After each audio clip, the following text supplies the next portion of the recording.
afternoon, everybody, and thank you all very much for joining us this afternoon session on Agile Research and Planning. So just, I suppose, a few housekeeping rules. Today is a share with our peers. So we would like to have, obviously, a lot of questions.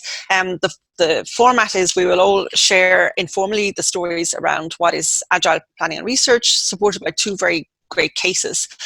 So Mark Byrne, Strategy Director, is going to host the session from a Q&A perspective.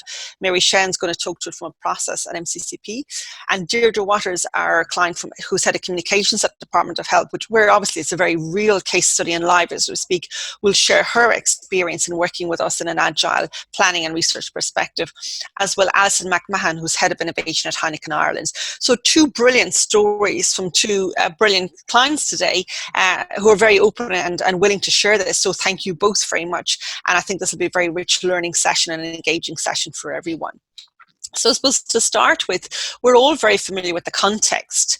And I guess, last year in 2019, we would have been saying we live in a VUCA world, and you're very familiar with that acronym for what is volatile and uncertain, complex and ambiguous. And that was a very apt description at the time. And when we thought the world was volatile, then along came coronavirus. And obviously Brexit, not to forget, had been there already and is still looming very much in our forefront and will be affecting the context for your consumers and your brands in the next 6 to 18 months and beyond. But both of these forces, they have quantifiable elements to them.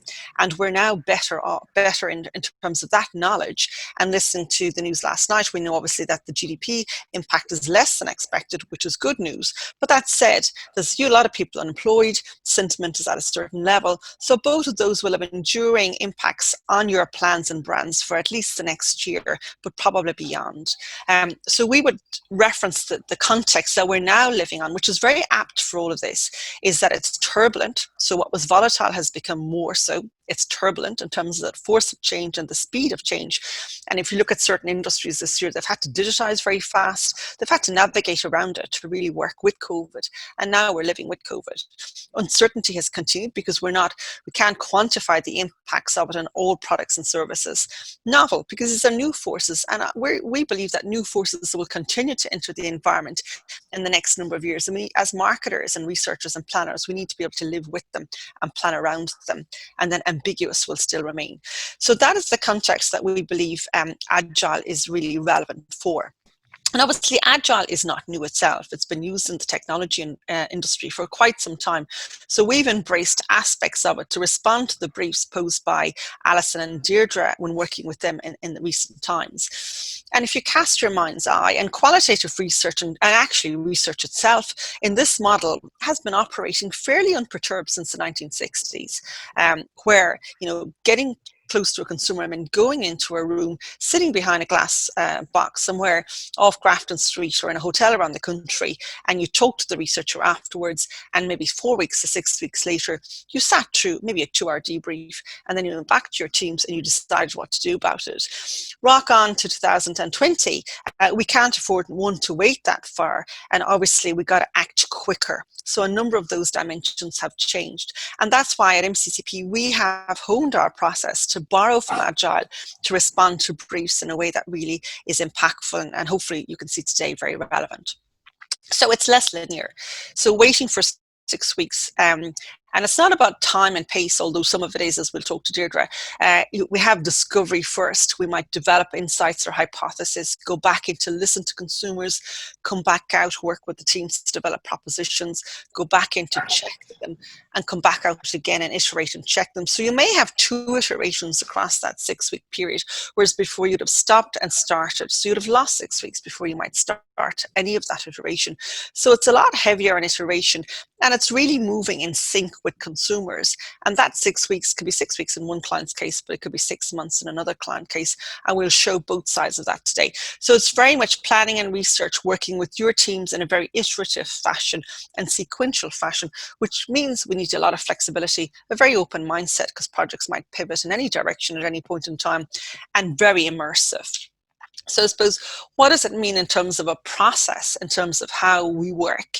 It means a lot more empathy. And obviously that word has become a lot more resonant across the COVID world as people's sentiment, and Mary and Deirdre will talk about that, shifted quite a lot from that deep, stark fear, as we all saw back in February and March, into somewhat more of accepted, into somewhat uncertain. And obviously now where we're at, from moving from the unknowns and knowns into something more about being comfortable with that uncertainty. So having empathy with the consumer is a very important part of Agile, and not having the answers pre-cooked or even pre-baked. It's going in with real open ears and eyes, and having all the teams listening to what they heard.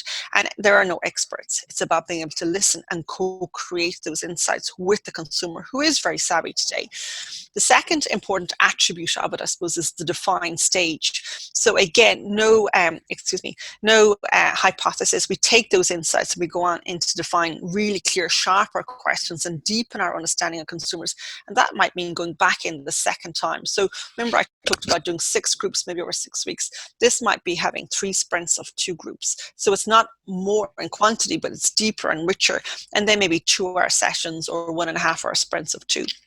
So we're defining sharper questions, and then we're jumping into ideation. So all teams are listening. We ideate propositions or communication concepts, and we're bringing them to life. And this is an important point, and Mary will talk to this in a second. We're bringing to life, and Alison as well, in a very real and live environment. The closer it is to real, the better the response, because you remember, you're co-creating with consumers. It's in sync with consumer needs, and you're getting feedback almost in real time. So the closer you can bring it, where you feasibly can, to a live situation to check and test, and then you're iterating and you're back into the cycle again. So it is very much a cycle. It's not linear. It's listening. It's everybody being immersed. So the benefits to this are huge. And clients, and I suppose we've worked to hone it. And today I'm, I suppose, sharing a very kind of simplified version. And obviously be very happy to work with you in defining what this means for your own specific set of issues. It's very immersive. So your full teams would be immersed and listen to consumers. And obviously Zoom gives us that advantage. And we're now developing consumer closeness programs for our clients, where they can have 50 or 100 of their entire organizations in listening to consumers. So what are they saying? And they're building that insight with us. It's very continuous learning and over time. So instead of doing that one block of ask and tell, you're listening with consumers, you're continuously building up a very rich picture of the consumer. So over time, and as Deirdre will talk to you, become very predictive. You really get to know what they want. So you're almost able to predict the next step. And obviously that's where you want to get to with great insight and research. So it's actually a better experience for everybody on your team. It's not relying on a baton pass or from charts or a debrief. They're in it, they're immersed in it, they're listening, they're co-creating the insight. It's a better experience. You're transferring that knowledge and deeper knowledge faster. Therefore, you get richer outcomes, whether it's proposition development or comms development, because it's coming from that same learning process.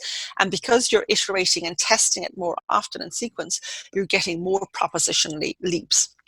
So what I would say to you, stick with the standard process. There is nothing wrong with that if you want to create just a better mousetrap. But today we can't just create better mousetraps. We have to change the world, because the world is being changed for us through COVID and indeed to Brexit.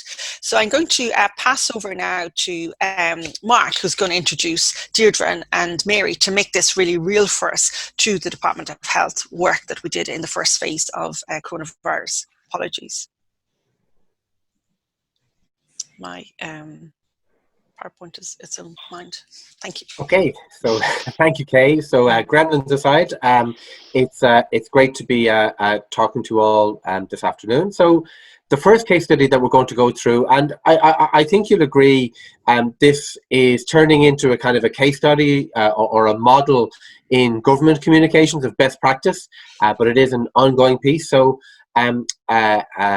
this has kind of emerged, obviously, out of that by now notorious announcement in March when Leo Varadkar stood in front of the nation and kind of announced that we were going into a challenging period with COVID-19.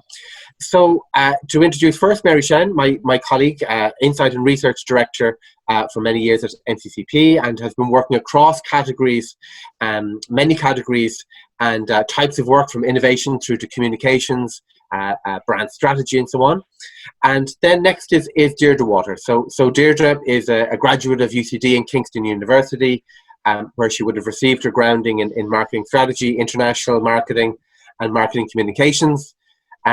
Previous roles would have included as a global brand leader in Unilever and in Heineken Ireland in a variety of brand and marketing strategy roles.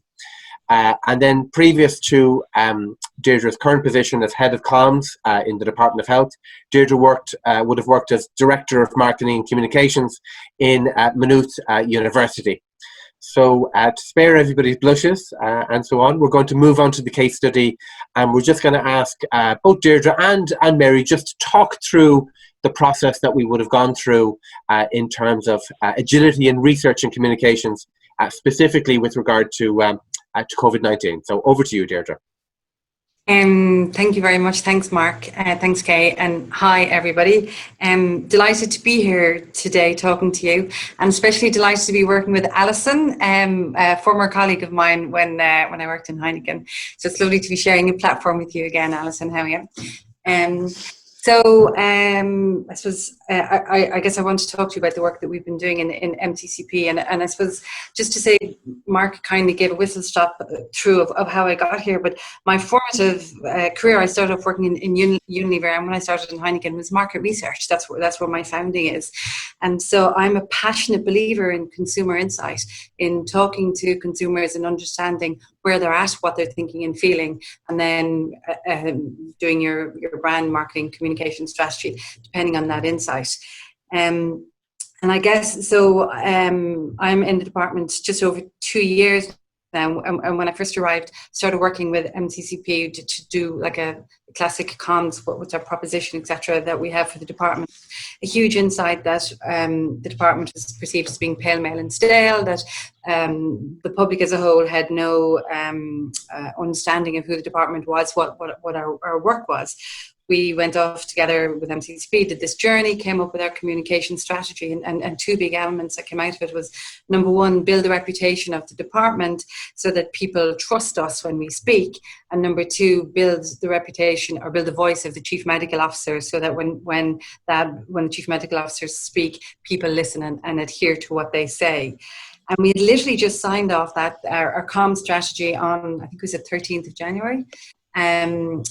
This year, and then about a week later I got a phone call from Tony Houlihan saying there's a virus, there's something going on over in Wuhan in China.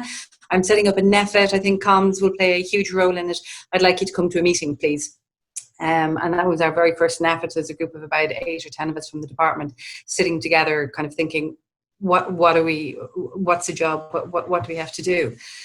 And the big insight that we had back then was that COVID-19 is a new disease. There is no vaccine, there is no therapy. And the only tool that we have at the moment is adherence to public health advice.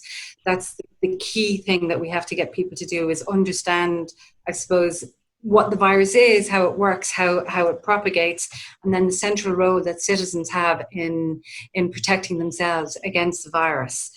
And again, following WHO, ECDC best practice, if our central tool is getting the public to work with the public health advice, key to doing that is engendering trust in it, trust and belief. And key to making all that happen was understanding what the public were thinking and feeling. And understanding that on an ongoing basis. And so the very first case of COVID-19 was confirmed on Saturday, the 29th of February. I'll never forget that day. The following day, I rang MCCP to say, I'm going to need some help from you guys. I need to set up a research process that's going to help me develop our comms plan, our comms strategy, to make sure that people work with us on the public health advice. And the team put up this agile process in place, which Mary will talk you through. But I guess the key benefit to me, to the department, was that the whole way through this pandemic, we have been talking to the public on a weekly basis and understanding where they are on the journey in terms of managing this virus. And we've been being able to tailor our communications based on that, based on understanding what they were thinking and feeling, what we needed to say to them to reassure them, and how we could bring them on the journey with us towards compliance to the public health advice. Again, in the very early days, NEFID was meeting twice, sometimes 3 times a week. But when we used to meet on a Tuesday and a Thursday, I would get a brief out of NEFIT to say around a particular problem. I'd give Mary a call. Mary's in groups, doing groups that evening. She'd go and test a proposition, come back, she'd talk to me the next day, and then I'd be able to go back into NEFIT on Thursday saying, here's what we're going to do, here's how we've been able to shape our comms to be able to address this issue. And I'm sure, as all of you know, like, COVID speed has been incredible. The public reaction, the public behaviour through this pandemic has literally shifted week on week on week. So the methodology that Mary was able to put in place to help us understand what people were thinking and feeling and really shape our comms has been invaluable. So I'll hand over to Mary and she'll talk you through it. Yeah, great. Thank you, Deirdre. Yeah, so I suppose we got that phone call from Deirdre, and Deirdre set us the task of helping her and her team understand the mindset of the general public as they were making sense of this world as it unfolded around them, and as they were making sense of all of these new strange things that were happening. And what was crucial, it was understanding not just the mindset, but how people were interpreting the information they were hearing, and how they were applying that information to behaviours. And I'll just bring you back that one of our first evenings of research, it was on the 12th of March, just hours after Leo Varadkar had announced that the schools would be closing the next Friday.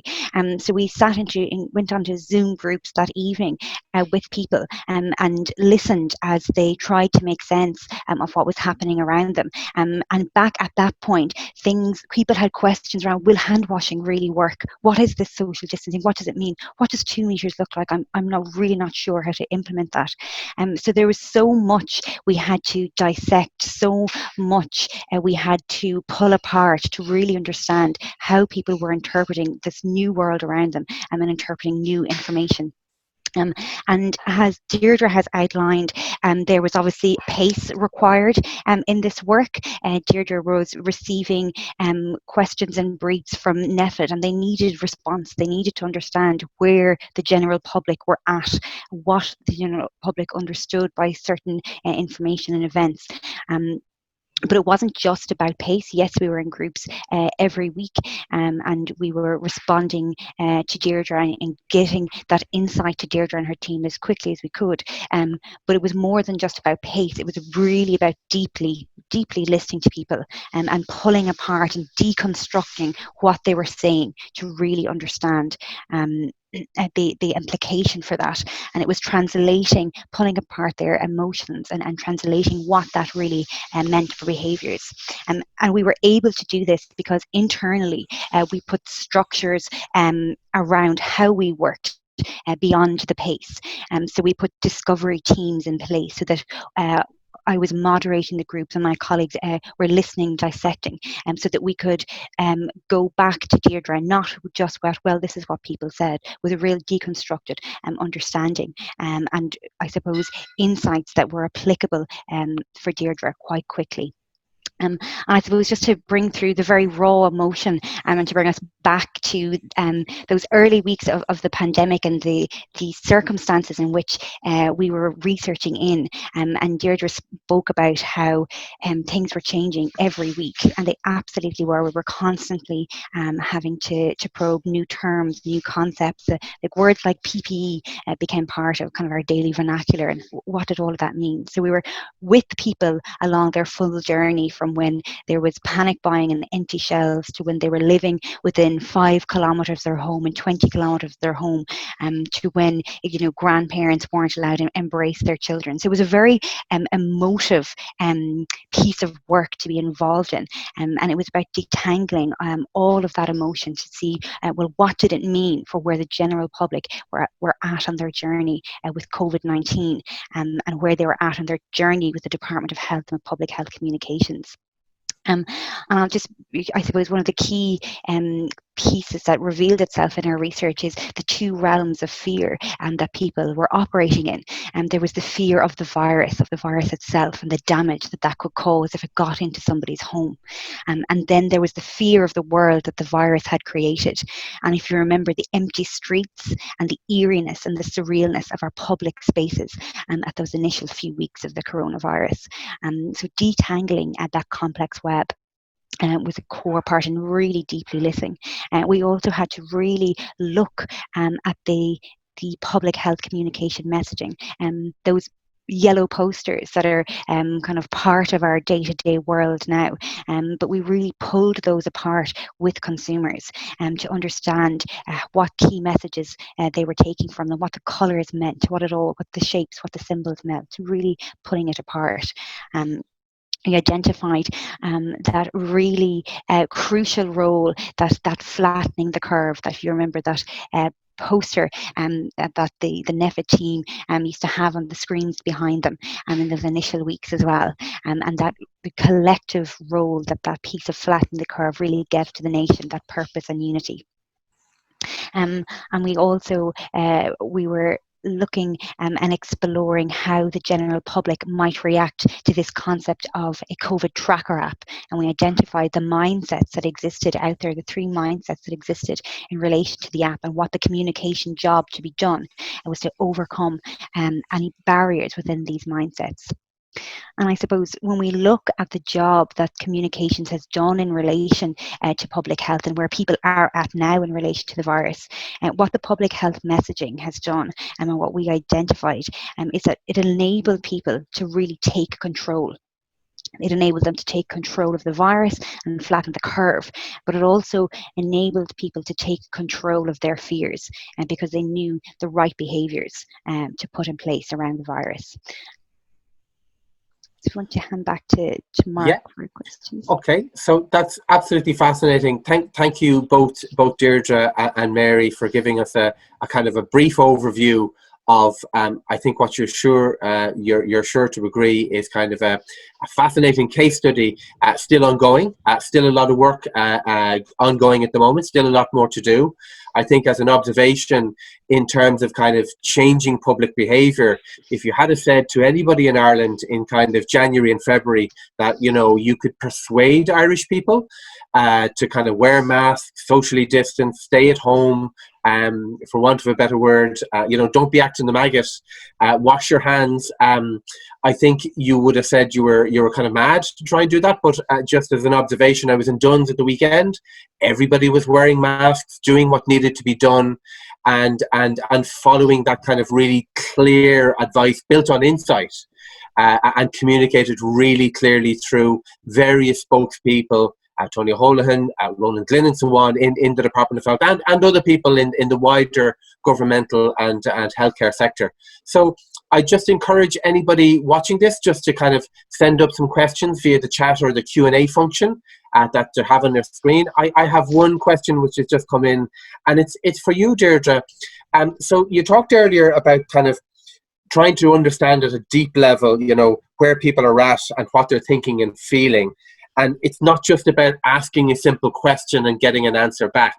You know, the Agile methodology is quite kind of immersive. From your perspective, you know, what's the most valuable element of adopting the Agile methodology for your kind of research needs in a communications context? It was literally being able to tailor our message on a daily or weekly basis. That was what really, that was the key benefit to this. Because we were learning so much about, you know, the virus, the pandemic, and how people were reacting to it. And so knowing what people were thinking and feeling, a lot of it was actually about knowing the fears that people had and how we could tailor our communications to make sure that we would address them. Because again, the key thing that we had to do was build trust in the public health advice to be able to build compliance. And I think you can see where, say, in the UK and the US, where that hasn't worked. They've not been able to build trust in the public health advice to the extent that we have been able to. And therefore, arguably, the outcome of the pandemic in those countries is different. And so by understanding what fears people had and what questions people had, we could address them openly.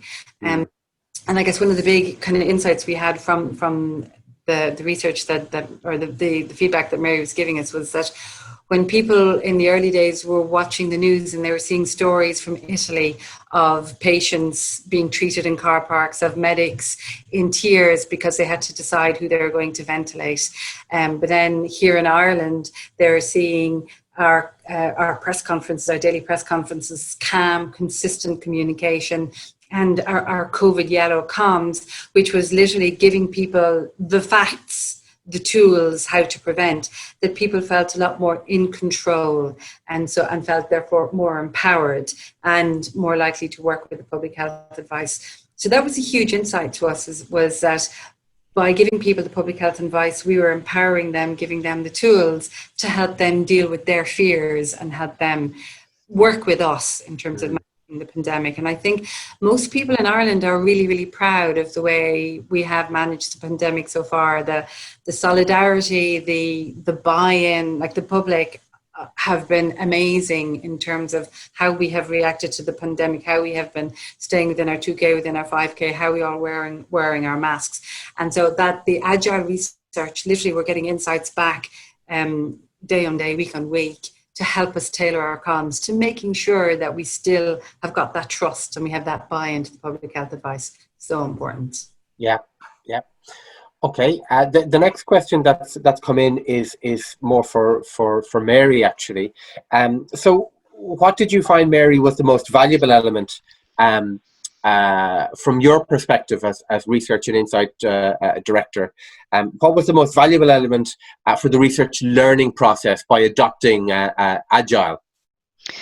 Yeah, so I suppose in terms of research learning, it was that constant ability to build on what we have learned before, and to really the robustness of the picture that we were painting, and because things were changing so quickly, we could really track and measure, and just that constant iterative learning. And I think also an important learning for the process for us internally was the bringing together not just of insight, but the bringing together of the planning discipline as well in discovery, so that Deirdre needed more than just kind of ask and tell. She needed that application piece. So how we worked internally together in kind of multidisciplinary teams, I think, was a very important component for us as well. Okay, so it's less about kind of, again, the traditional sequential, which is almost like silos passing on to the next stage and so on, and less about kind of ask and tell, but it is about working concurrently with planning and comms and marketing and so on, concurrently. That allows you to kind of adapt on the fly, so to speak. Yeah.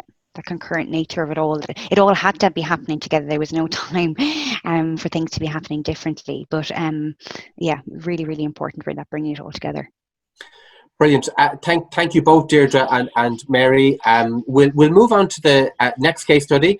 And again, I'd encourage you, if you do have any questions, just to put them into the Q&A function, and we can round up towards the end. So without further ado, as they say, the next case that we're going to talk through is with Alison McMahon. Welcome today from Heineken Ireland, Head of Innovation. And just again, by way of background, Alison is a graduate of UCC and UCD Smurfit, Graduate Business School, where she would have received kind of grounding in marketing strategy, management and innovation. Previous roles would have included both customer and category marketing in Dairy Gold, and then both on and off trade in Heineken, and in various kind of marketing and business strategy roles within Heineken as well, and now currently head of innovation in Heineken Ireland. So I'm going to ask you first, Alison, just to kind of talk through your experience in terms of Agile now as it's applied to innovation in your particular category. Great, thank you, Mark, Mary, Kay, and Deirdre. I started my career in Heineken with Deirdre, so it's great to be talking research and strategy and comms again together. And I swear, it had nothing to do with the slide. Keep on flipping back and forth to my feature. Yeah, no, it really is a fascinating case study. So well done to all involved. And I'm going to be repeating an awful lot of what you heard in the last case study, but through a very different lens and a very different challenge. And that is the Heineken agenda, the innovation agenda within Heineken Ireland. And I suppose maybe just to reverse the step as to why we, in the first instance, it's probably gone back in around 2 years ago now. And I suppose I've used the quote a couple of times, I'll probably misquote it somewhat. Rupert Murdoch has been quoted saying it's not about the big beating the small anymore, it's about the fast beating the slow. And I suppose that's been a reality for us. We're in a mature category in a very competitive industry, and really all of the quick wins are gone. So to be, I suppose, impactful in an innovation agenda and look for real disruptive innovation and to make big change, we have to go deeper and do it in a different way.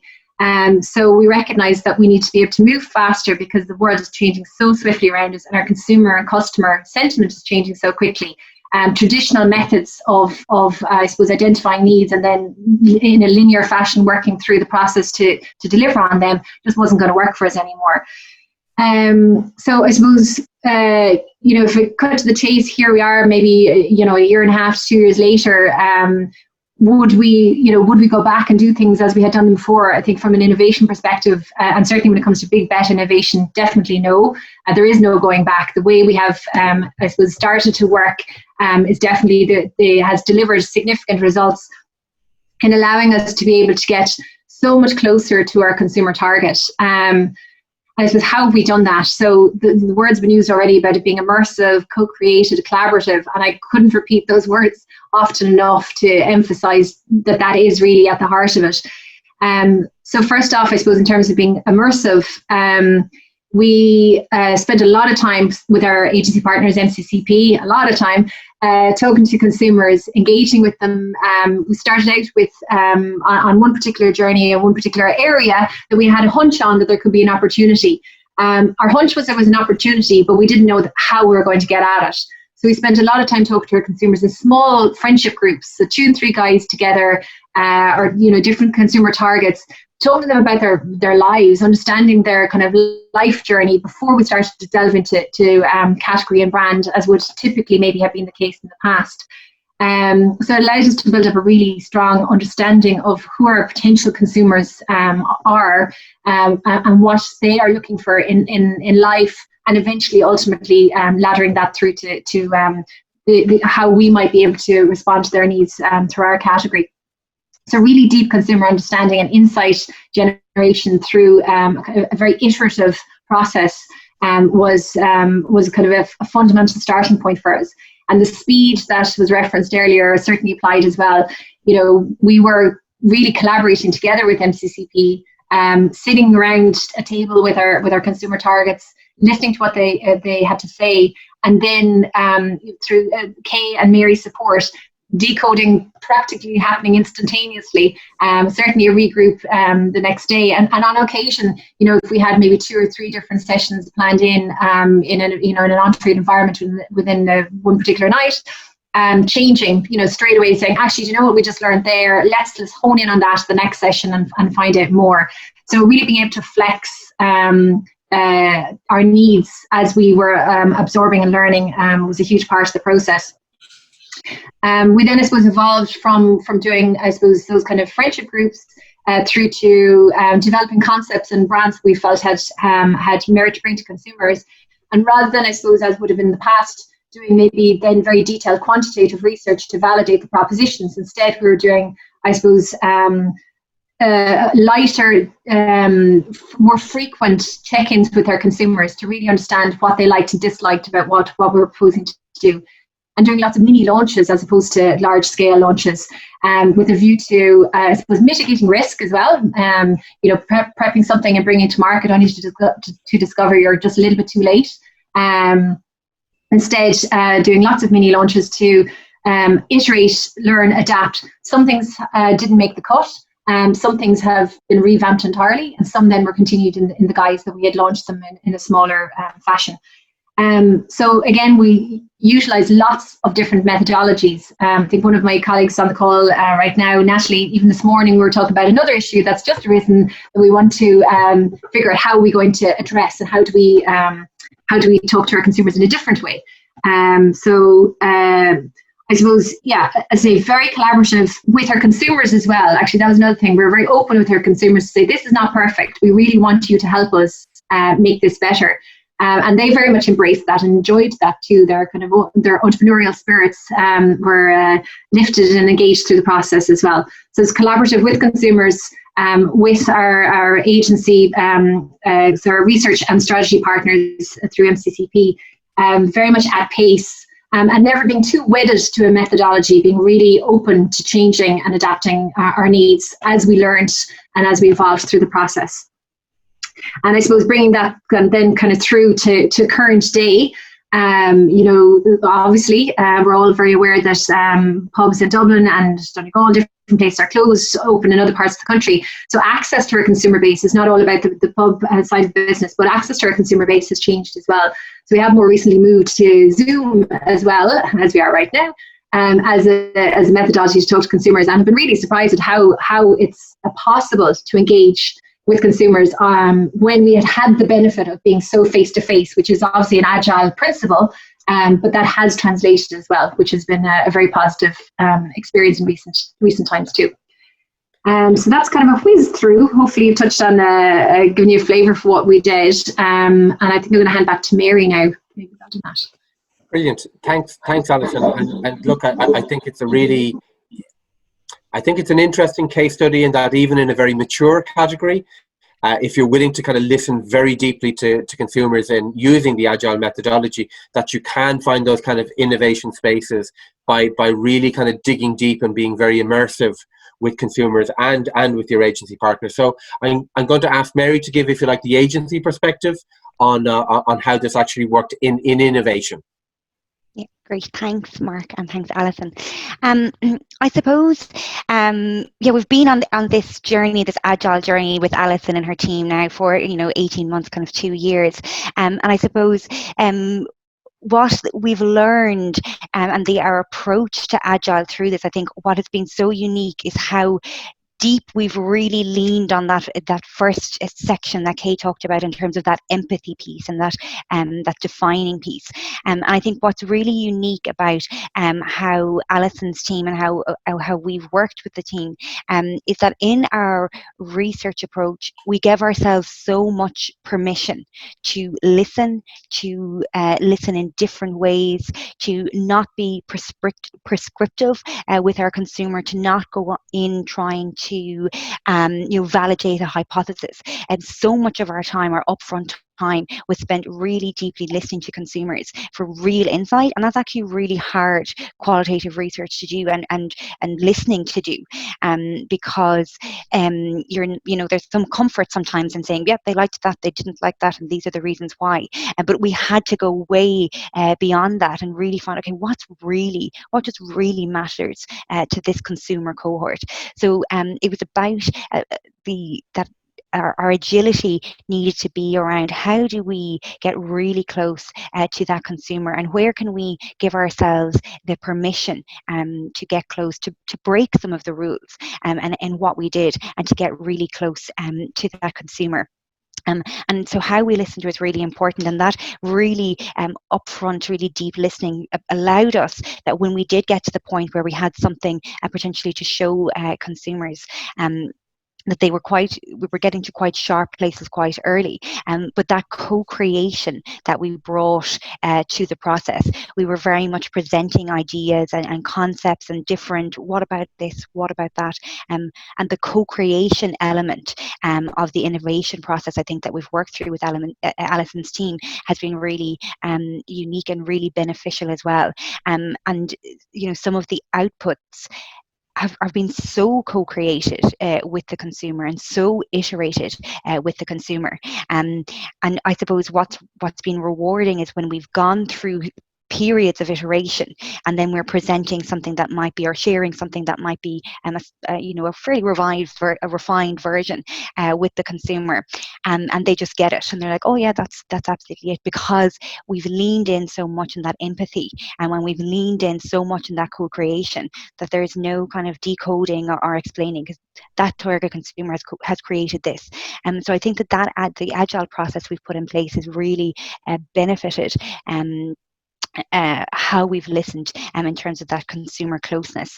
And I suppose, as Alison kind of mentioned around, we had to give ourselves so much permission as well in the process to pivot and to change. And pivot is a word that we used a number of times over the past 18 months as we've faced different challenges. But again, just allowing ourselves that a permission and ability to move with the pivots, to change. And because things would change and things out of our total control would change. But because we had that bedrock of this iterative learning all along, and we could almost predict, okay, this has changed, but this is how consumers are going to react to this. So the big shifts and the big pivots that kind of knocked us back, we were able to respond to them in a meaningful way, so that our process wasn't totally, derailed, and because we've really leaned into that customer closeness piece. So I suppose, that kind of that overall benefit in terms of that customer closeness really coming through in that agile process. Brilliant. Thanks, Mary. I'm just going to move on to a few brief questions. I see we're heading up towards 1:20, so we'll keep this. We'll keep that as on point as we can. My first one really has just come in for Alison. So I love, by the way, the expression of kind of fast beating, slow rather than scale, so to speak. And that, look, uncertainty in the market and uncertainty in the general kind of economic context is not particularly new. And I'm conscious we have a lot of peers and colleagues on the call in retail and so on. So that kind of uncertainty, but it's the pace of change is something that we all really need to deal with. So again, from your perspective, in an innovation context, like, what are those kind of positives attached to Agile while working in that kind of uncertain, fast-paced, ever-changing, very difficult to see around the corner context? If that's not too long a question, Alison. I think, like Mary talked there about giving ourselves permission to listen hard. I think one of the positive benefits is that we've given ourselves permission to get it wrong as well. Like we always talk in innovation about failing fast, failing forward, all that, but embracing Agile does allow you to do that, actually, because you're kind of mitigating the longer term risk by being a bit more vulnerable, presenting your thoughts to consumers much earlier, and saying, look, we haven't got this 100% right. What do you think? Can you help us make it better? And by doing that, you learn a hell of a lot, and you get closer to your consumer and their needs. And ultimately, the output that you generate in iteration 2, 3, or 4 is a better result.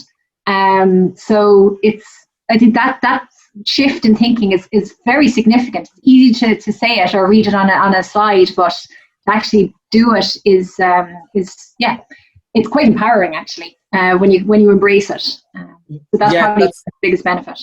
Yeah, that's really interesting. And again, because Agile is not sequential, that you're getting success or learnings rather than success or failures, because you haven't actually got to the end of the process. That you're, again, building layers on top in terms of insights. But I think that's a really interesting remark that you've made about, like, what Agile does really well is that it's very deep, and it's about a learning process rather than just simply end-to-end with our results out of it. Briefly for yourself, Mary, and then from, if you like, from the insights perspective, working into an innovation project, like, what is it like to work in an Agile way specifically for innovation? Are there any kind of differences between that and perhaps the communications example for the Department of Health and for Deirdre? Mm.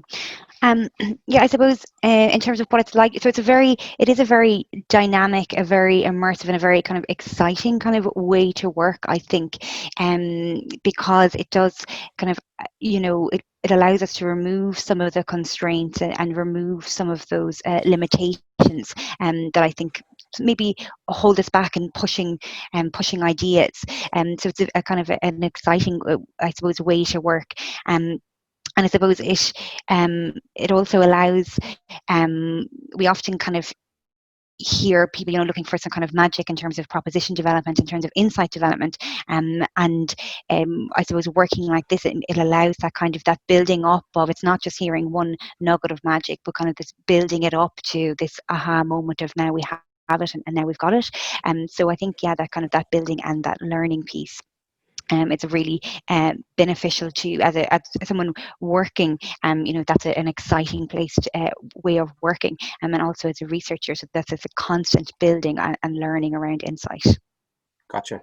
I have one really interesting question that's just come on, and I'm gonna put it onto yourself, Kay, if you don't mind.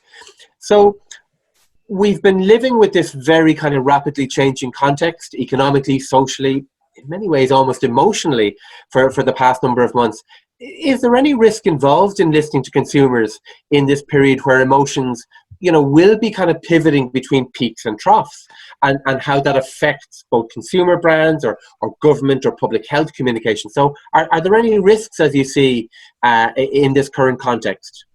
Thanks, Mark. I think you've got to make a choice. Do you want to go in and really be close to consumers, or are you prepared to stay out and come in on a kind of a dip, an ad hoc way? In the latter, if you're doing an ad hoc approach, that's a decision you should take with careful consideration, because you'll be missing out some of those heartbeats in between, and they're very important heartbeats. As we know, the landscape is changing almost week to week, or at least month to month. And in missing out those, you're missing out part of that learning experience, and you're going to fall further behind. So if you've got products and propositions or comms or innovation channels that are developing now, you could be out of step in 2 months' time. So whereas if you're dipping in on a more regular basis, you're learning, and you're never far from their needs. So I think there are choices you need to make, and if you're taking a dipstick approach, you're definitely going to fall behind, and it'll take more than to learn, so you'll have to invest more money to learn and to go deeper in, and you could be making mistakes and missing opportunities, like even packaging opportunities. We've seen the home, and that's an area we're going to be covering at one of our next events, the home as hub. Really important, but people's needs at home have changed, and after 66 days patterns have become ingrained, so we're now seeing new behaviors, and if you're out of kilter with those, you're going to fall behind. So that cost is far more, I would argue, for your entire marketing and sales departments than staying in touch on a more systematic and regular, and I think systematic is important, systematic and regular way. And when your ear is never far from the ground or from the heartbeat, you can respond really quickly and in tune. And that's where you need to be, certainly. And we, it's not about a budget issue. I think it's about how relevant you want to be over time. And we've been able to develop projects that are really lean on budget, but in a more agile way, in the same way as if you were out of the market. So I think it's a decision you need to make. Do you want to be close in, or do you want to just sit on the side and hope things will go away? And we know neither of these are going to go away. Like all strategy, it's a series of choices, and those choices have consequences. Very, very true. I think I'll just have one very brief last question, and it's directed towards kind of Deirdre and Alison. And just briefly, if you could, and by the way, thank you both. I think it's been really interesting and rich, your kind of insights into the process that you've offered. But my final question that's kind of come in is, okay, we've talked about Agile, which is, pretty easy to do on a page or on a Zoom call. But how has that kind of changed your own kind of processes and ways of working in your own organizations? I'm conscious that you both manage teams. So how has working in an Agile manner changed your ways of working and processes for your teams? Briefly. So I'll start with you, Deirdre, first, if I may. Briefly, it means bringing the team in fundamentally into the core of the project, because you haven't got time to debrief and distill out to other people. So it actually means that the process is a lot more collaborative. Everybody's involved, and then everybody, even as we're getting the debriefs, everybody's immediately thinking about what does that mean for my piece of work? What insights from this do I need to take on to what do I do? So it makes the team, I think, work more collaboratively and sharper and faster. Yeah. And for yourself, Alison? Yeah, that as well. And I suppose another fundamental for us is that our stakeholders, or our management team stakeholder, our sponsors, also needed to recognise that they needed to interact with us differently as a team too. They couldn't expect to have the polished output that maybe you could achieve through a linear waterfall process. They also need to buy into this is where we are, this is what we know right now, to support the way of working that Deirdre has described as well. Yeah. So little and often, and learned and layered almost, rather than a kind of a staged, there's the deck, we walk away from it. You're continuously learning, so to speak. And that's a great benefit, really, when you're trying to look around the corner, so to speak. Yeah. Super. Go on. Oh, sorry, no, I was just going to say, and very much being the voice of the consumer and customer in that then as well. That we're constantly absorbing everything we can to understand their needs and relay that.